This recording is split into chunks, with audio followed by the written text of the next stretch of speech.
I'll never forget that morning. There I was, in my pajamas, coffee in hand, when I opened my front door to find two stern-faced animal control officers and a representative from my HOA standing on my doorstep. "Ma'am, we've received multiple complaints about livestock being kept on the property," the officer said, clipboard in hand. "We're here about the goat." Behind me, Baxter, my certified emotional support goat, bleated softly as if he knew exactly what was happening. For the past year, he'd been my lifeline through debilitating anxiety, my constant companion through my darkest days. And now, these strangers were threatening to take him away. "But he's not livestock," I stammered, heart pounding. "He's my emotional support animal. I have documentation, certification, everything." The HOA representative, Mrs. Keller from Unit 14B, stepped forward with a tight smile. "Our bylaws clearly state no farm animals, no exceptions." What they didn't know was that I'd spent weeks researching the Fair Housing Act, the Americans with Disabilities Act, and every legal protection for emotional support animals. What they didn't realize was that I wasn't just going to hand Baxter over and accept their interpretation of the rules. What happened next would change how HOAs handle emotional support animals forever and teach me just how far I'd go to protect the unusual companion who had saved my life. 3 years ago, my life looked completely different. After a traumatic car accident left me with severe PTSD and anxiety, I could barely leave my apartment. Panic attacks became my unwelcome daily companion. Traditional therapy helped, but something was missing, that constant support when the walls felt like they were closing in. My therapist suggested an emotional support animal. "Dogs and cats have proven benefits," she explained. But after allergic reactions to both, I felt stuck. That's when I stumbled across an article about animal therapy programs using goats. Something about their gentle, curious nature spoke to me. Unlike high-energy dogs that can sometimes escalate anxiety, goats have a naturally calming presence. Plus, they're incredibly intuitive. The first time I met Baxter at a local rescue farm, something just clicked. He was the runt of his litter, abandoned by his mother and hand-raised by volunteers. When he rested his head against my leg and looked up with those rectangular pupils, my racing heart slowed for the first time in months. The farm owner noticed immediately. I've never seen him take to someone like that. Getting certified wasn't simple. I worked with my therapist to document how an emotional support animal would address specific symptoms of my condition. We gathered research on caprine therapy, the technical term for therapeutic interventions involving goats. Surprisingly, there's substantial evidence supporting their effectiveness for anxiety disorders. After extensive training, yes, goats can be house-trained with patience, Baxter came home. The change was immediate and profound. My panic attacks decreased by nearly 70%. When anxiety hit, Baxter would sense it before I did, pressing his warm body against my legs or making soft bleeding sounds that somehow grounded me back to reality. For the first time since the accident, I could breathe again. My support system had 4 hooves and a remarkable ability to know exactly when I needed him. Life with Baxter settled into a comfortable routine. We'd go for morning walks, attracting smiles and curious questions from neighbors in my apartment building. Most landlords were surprisingly accommodating once I presented Baxter's documentation and explained the Fair Housing Act protections for emotional support animals. Then came the job opportunity I couldn't refuse, a position that would advance my career but required relocating to a suburban community governed by a homeowners association. The homes were perfect. Small yards, quiet streets, and seemingly friendly neighbors. During my house tours, I was upfront about Baxter. The realtor assured me that while the HOA had pet restrictions, emotional support animals were legally protected. That assurance lasted exactly 3 weeks after moving in. It started with a letter taped to my door. Notice of violation, unauthorized livestock on property. I immediately called the HOA office, explained Baxter's status, and emailed over his certification paperwork. The response came a week later. "The board is reviewing your situation." Meanwhile, the whispers began. I'd catch neighbors pointing when Baxter and I would sit in the backyard. Cars would slow when driving past our daily walks. Someone anonymously left a printed copy of the HOA bylaws in my mailbox with Section 7.3, No Farm Animals, highlighted in neon yellow. I tried education first. I created informational packets about emotional support animals, the difference between pets and support animals, and included scientific articles about therapeutic benefits. I hand-delivered these to nearby neighbors and the HOA board members. That's when the tensions escalated dramatically. I was summoned to an emergency HOA meeting where I found myself standing before a semicircle of disapproving faces. The board president, a retired attorney named Richard, spoke with barely contained disdain. While we sympathize with your condition, we simply cannot make exceptions. What's next? Emotional support chickens? Therapeutic pigs? Laughter rippled through the room. My face burned as I tried to explain the legal protections for emotional support animals under federal law. Richard cut me off. Federal law doesn't supersede our community standards. You have 14 days to remove the animal or face fines and further action. I left that meeting shaking with anger and anxiety.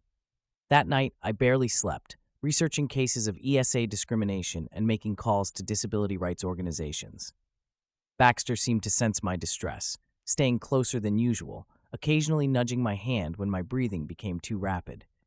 Then came that fateful morning with animal control at my door. As they presented paperwork demanding Baxter's removal, something shifted inside me. This wasn't just about my emotional support animal anymore. This was about standing up against discrimination disguised as community standards. I'm not giving up my emotional support animal, I said firmly, and I believe what you're doing violates federal law. The animal control officer hesitated, looking uncomfortable. Ma'am, we're just responding to complaints. Then you should know I'll be filing complaints of my own, I replied, closing the door with newfound determination. That afternoon, I made 2 important calls. The first was to the Department of Housing and Urban Development to file a formal complaint against the HOA for violating the Fair Housing Act. The second was to Paula Chen, an attorney specializing in disability discrimination. They're counting on you giving up, Paula said during our first consultation. HOAs typically operate on intimidation. Most residents don't have the resources or knowledge to fight back. We began building our case methodically. First, we gathered every piece of communication from the HOA regarding Baxter, emails, letters, meeting minutes. We documented testimonials from my therapist explaining how Baxter's presence was directly tied to treating my disability. We collected photo evidence of other violations that were being overlooked in the community, suggesting selective enforcement. The legal framework for our case centered on 2 federal protections: the Fair Housing Act, which protects people with disabilities from discrimination in housing, and the Americans with Disabilities Act's guidelines on reasonable accommodations. As Paula explained, an emotional support animal isn't a pet under the law. It's a medical aid, no different than a wheelchair or oxygen tank.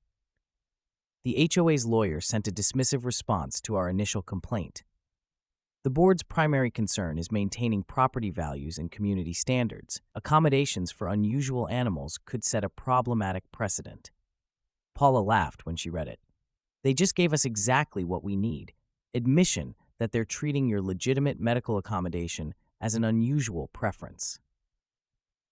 We filed suit in federal court, alleging discrimination under the Fair Housing Act, infliction of emotional distress, and seeking an injunction to prevent them from taking any action against Baxter. The HOA countered aggressively, filing motions to dismiss and arguing that goats were inherently unsuitable for residential communities regardless of their therapeutic value. They submitted affidavits from neighbors claiming Baxter was disruptive, smelly, and potentially dangerous. The discovery phase revealed something unexpected: emails between board members mocking my disability. "Another snowflake who needs special treatment," wrote one. "Next, she'll claim she needs an emotional support unicorn," replied another. Each message strengthened our case. Mediation was briefly attempted, with the HOA offering to allow Baxter if I kept him exclusively indoors and paid a monthly exotic animal fee. Paula rejected these terms immediately. We're not negotiating away rights protected by federal law. As the court date approached, local media caught wind of the story. "Goat versus HOA Disability Rights Showdown" read the headline in our local paper. The HOA's attorney reached out, suddenly eager to settle. We declined. "We're not just fighting for Baxter anymore," I explained to Paula. This is about setting a precedent. The courtroom felt impossibly small as the case of Morgan v. Oakwood Estates Homeowners Association began. I sat at the plaintiff's table beside Paula, trying to project confidence while internally cycling through worst-case scenarios. Across the aisle, Richard and 3 other board members sat poker-faced beside their attorney. Our first witness was Dr. Samantha Rivera, my therapist, who explained the specific ways Baxter's presence mitigated my PTSD symptoms. The patient's improvement since acquiring the emotional support animal has been remarkable, she testified. Traditional pharmaceutical interventions had limited success, but her anxiety metrics showed immediate improvement with the animal's presence. The HOA's attorney was aggressive in cross-examination. "Doctor, couldn't these benefits be achieved with a more conventional animal? Perhaps a small dog or cat?" Dr. Rivera stood firm. "The patient has documented allergies to both. Moreover, we've observed that the specific behavioral patterns of caprine species, goats, have unique calming effects for this particular patient's anxiety manifestations."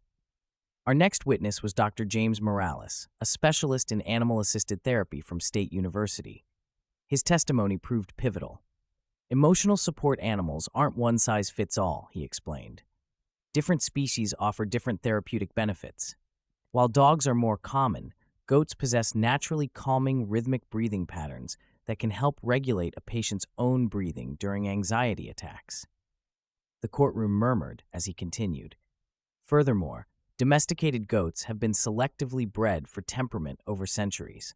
They're highly trainable, clean when properly kept, and contrary to popular belief, don't produce significant odor when housed appropriately."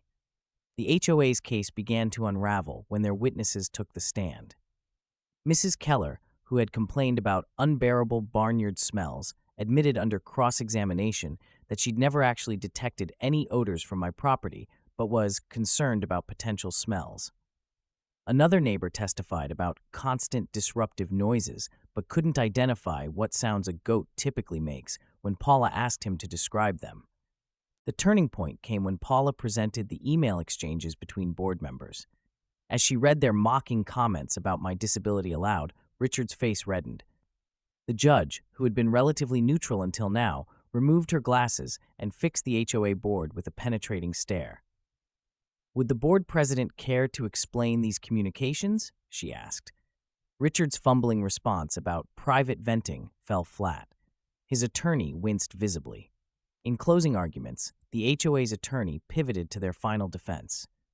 While the board's communications were admittedly inappropriate, the fundamental issue remains that goats are classified as livestock under county ordinances, regardless of their therapeutic value.